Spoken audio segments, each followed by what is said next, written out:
Welcome back to Meg's Mysteries. Glad you can join us for part 2 of the Hollow Halls, University Life. You never know what will happen in life. We are so excited to bring in our new sequel, University Life. This will be a new adventure for all of us. It'll be so different from our carefree high school days. It's time to buckle down now and be adults and be on our own for the first time in our lives. Well, not alone. We're still together, like always. We always planned it this way. Jasmine, Becca, and myself are off to another country, away from home, to live for the first time. We do have Aunt Rebecca close if we need her. She told us, "I'm just a car ride away. I'll be checking on you from time to time." Also, we can visit her at any time on the estate. So now we are on a plane to England for 4 years of university life. We're going to Hollow Halls for our dorm, and we have our own rooms, the 3 of us all together. When we arrived, Miles, Aunt Rebecca's chauffeur, was there like last time. He's going to pick us up and take us to the university. She arranged everything for us, as usual. She took charge, but we don't mind. We're very grateful for her help. At the dorm, we were greeted by the matron of the Hollow Halls dorm, an old woman named Mrs. Rose J. She seemed very odd and a little on the strict side. She showed us to our rooms and said, "Up at 7, in the rooms by 10:30 p.m. at the latest. Obey these rules and we'll get along." Then we went to pick up our uniforms, books, and class schedules. The dress code was black blazers, black skirts, and gray blouses, almost like the kind of goth style that we were used to. Becca said, "Lizzie, we'll fit in perfectly. Isn't this great?" I said, "It's like a dream come true." And Jasmine agreed we did the right thing to coming here. After we were here for a while, we got used to our classes and our schedule, and we finally started to settle into university life and made many friends.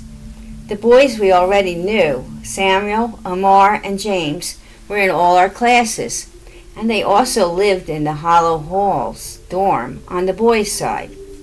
It was separated by a long hallway and many closed doors. We're not allowed to go on the other side, or they can't come on our side. But we sometimes sneak out at night after lights out and meet up with them. That's when we noticed how eerie the place really was. So many dark shadows.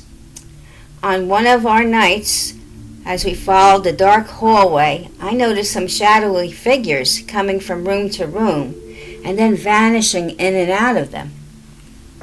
I said, "Girls, did you see that?" Becca said, "It's only the light making the shadows and your imagination playing tricks on you." But I got a chill, and so did Jazz. We told the boys who were waiting outside their doors. We all went outside to our spot where no one could see us. It was a perfect spot behind the hall by some large old trees that hid us. We talked a while, and then Samuel said, "I also saw something, but I let it go and I went back to my room." The next day, in the dining hall, some of the older students were missing. The girls we first met when we came to the university. Anne, Tempest, and Beth Ann, who became our friends, and also some of the older boys were missing. I said, "I wonder if they're all sick." Becca then asked the headmistress, Mrs. Wetmore. She said, "No, they graduated, and they went home to be with their families and their new lives." I said, "When? I didn't hear anything about any graduation." She smiled and said, "It's a secret graduation. It's our custom. Only a few can attend." And that's all she said, and then she left. I said, "This is strange. I never heard of a secret graduation." Omar said, "I never did either, but this is a very unusual school." A couple days later, Mr. Henry from our medieval history class came to us at dinner. He asked if we'd like to join a club that the older students had. We have 6 openings now that the others had graduated. He needs to fill the places in. Are we interested? James had heard of this club. It's called the Hollows, and they play a role-playing game. It's a very exclusive club, and only a few are chosen and are allowed in. It's called the Hollow Club because only the residents of Hollow Hall can be members. So we talked it over. It's a chance to be together with others like us with similar interest. Mr. Henry is the club leader. So we agreed to give it a go. We met after hours. It's a secret club. We'll all receive an engraved invitation and keys to the secret room in the basement of the Hollow Halls. Jazz said, "Oh, this is all very mysterious." Becca said, "It'll be fun." So that night we met up with the boys and had our first meeting of the Hollow Club. The rules were, no one talks outside of the club about anything we do.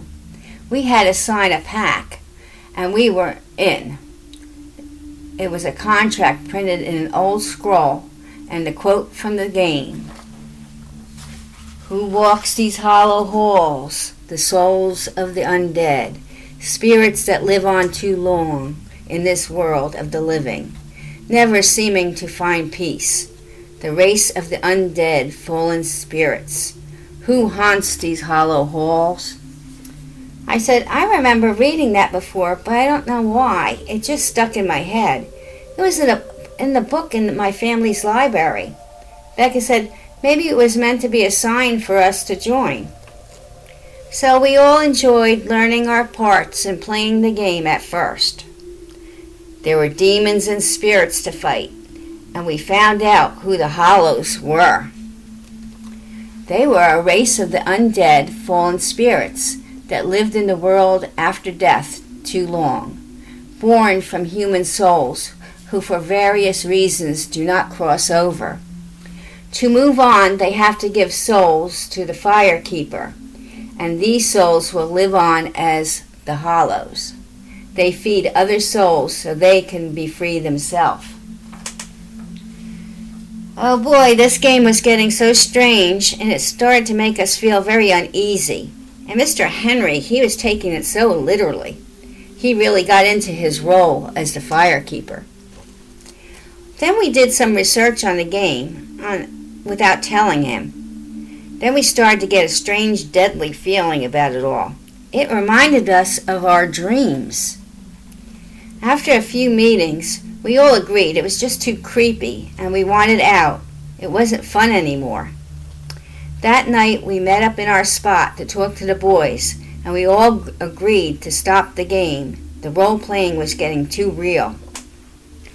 On our way back to our rooms, we saw shadows going from room to room in the hallways to the older students' rooms. One turned to us with a glowing dead face with black holes for eyes, the look of the undead, like you would see in a zombie movie. We all screamed and it vanished. Then Mr. Henry caught us and he started yelling, "You shouldn't be out this late. Go to your rooms. I'll speak to all of you tomorrow." We didn't know where he came from. He just appeared in the hallway. So we ran to our rooms. I said, "This is not normal." Jazz called Omar to see if they got back to their rooms okay. He said, "We'll talk tomorrow." We were all so scared. We were scared to death, and we didn't know what to do. Becca said, "I'm calling my aunt to pick us up. I'm not staying here another minute." Aunt Rebecca said, "You're all okay. I was in that club, just like that one. Myself, you're all safe, and you are where you're supposed to be."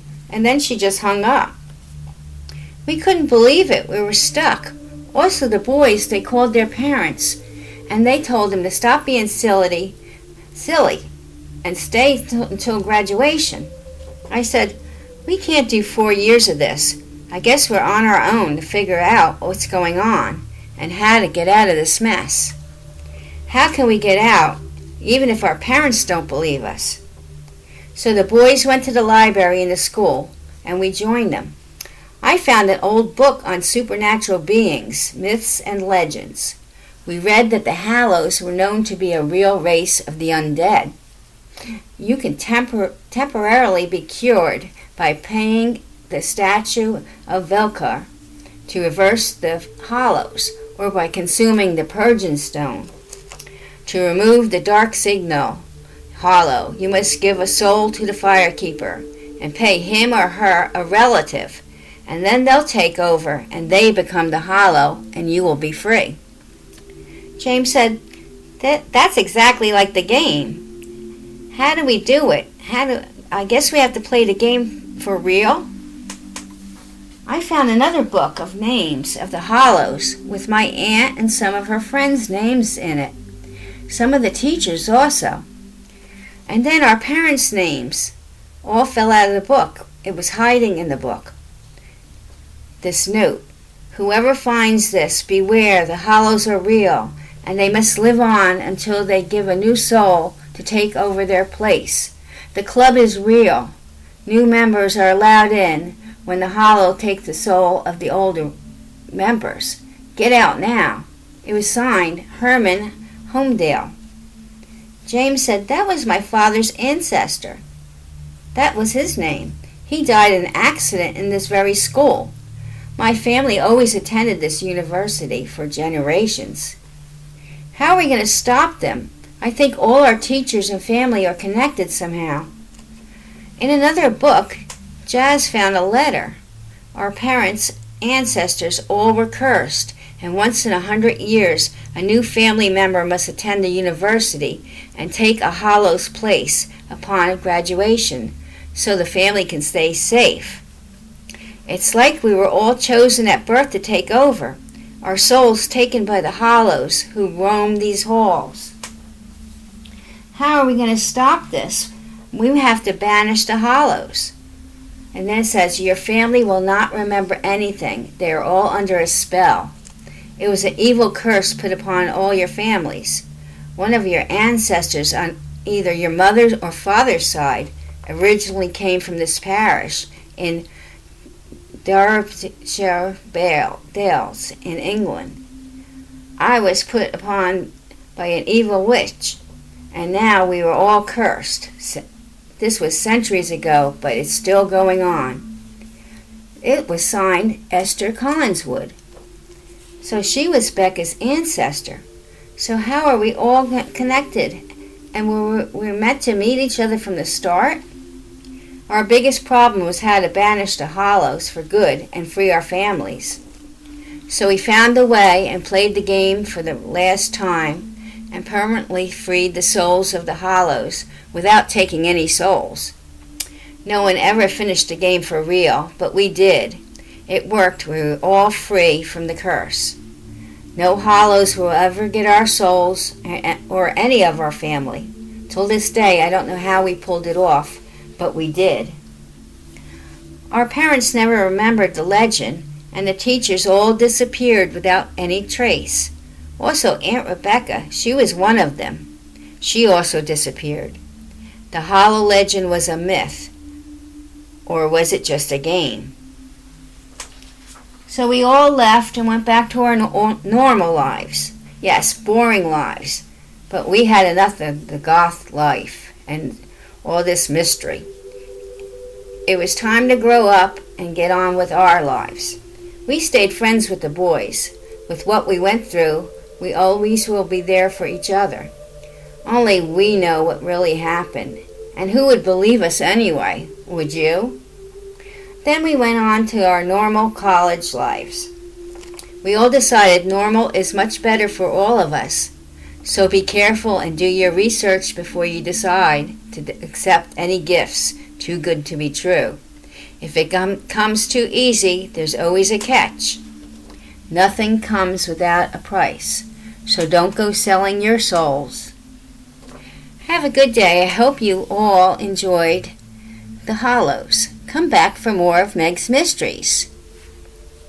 See you soon.